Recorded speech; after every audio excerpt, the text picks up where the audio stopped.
Assalamualaikum warahmatullahi wabarakatuh. Tabi pun.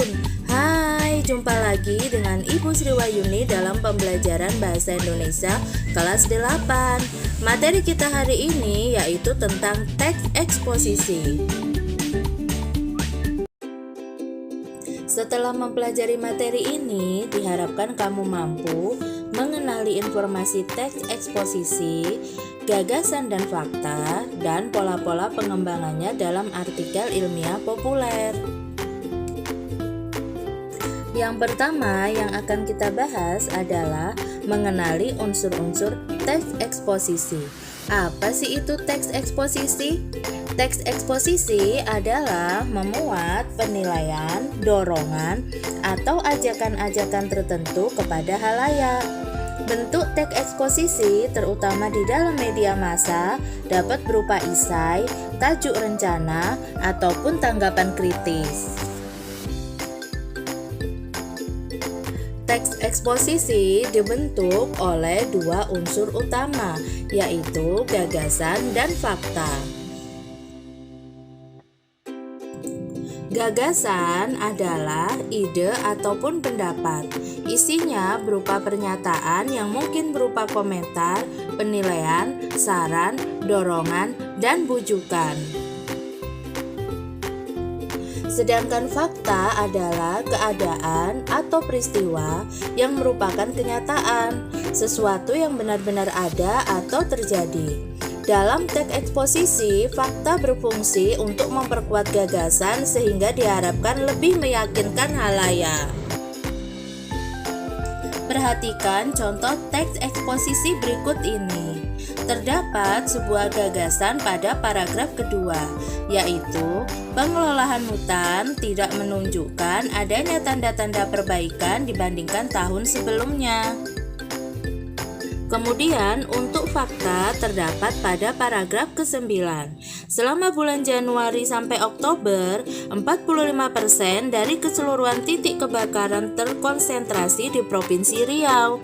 Kemudian pada bulan Oktober terjadi kenaikan jumlah titik kebakaran yang cukup signifikan di Provinsi Riau, Sumatera Barat, dan Jambi. Nah, itulah tadi contoh kalimat bentuk gagasan dan fakta dalam teks eksposisi. Yang kedua, kita akan membahas tentang pola-pola pengembangan teks eksposisi. Perhatikan kembali teks berjudul Nasib Hutan Kita yang Semakin Suram. Pada halaman sebelumnya, tampak bahwa hubungan antar bagian dalam teks itu berpola sebab akibat bukan? Teks tersebut memang menjelaskan tentang sebab-sebab makin suramnya kondisi hutan kita. Berikut pola yang dapat digunakan di dalam pengembangan teks eksposisi. Yang pertama, terdapat pola umum ke khusus. Ide pokok bagian teksnya ditempatkan pada awal paragraf yang kemudian diikuti oleh ide-ide penjelasan. Pola demikian dikenal sebagai paragraf deduktif. Ide-ide penjelasannya merupakan perincian dari ide umum yang dikemukakan sebelumnya. Yang kedua yaitu pola khusus umum. Hal-hal yang bersifat khusus diikuti oleh uraian yang bersifat umum. Bagian terakhir dalam bagian teks ini berfungsi sebagai simpulan atau rangkuman dari pendapat-pendapat yang dikemukakan sebelumnya. Yang ketiga yaitu pola ilustrasi. Sebuah gagasan yang terlalu umum memerlukan ilustrasi-ilustrasi konkret. Ilustrasi-ilustrasi tersebut berfungsi untuk membuktikan suatu pendapat. Dalam hal ini, pengalaman-pengalaman pribadi merupakan bahan ilustrasi yang paling efektif dalam meyakinkan kebenaran suatu gagasan. Yang terakhir yaitu pola perbandingan. Untuk meyakinkan suatu pendapat, kamu dapat melakukan suatu perbandingan. Benda-benda, keadaan, atau yang lain ditentukan perbedaan ataupun kesamaannya berdasarkan aspek tertentu.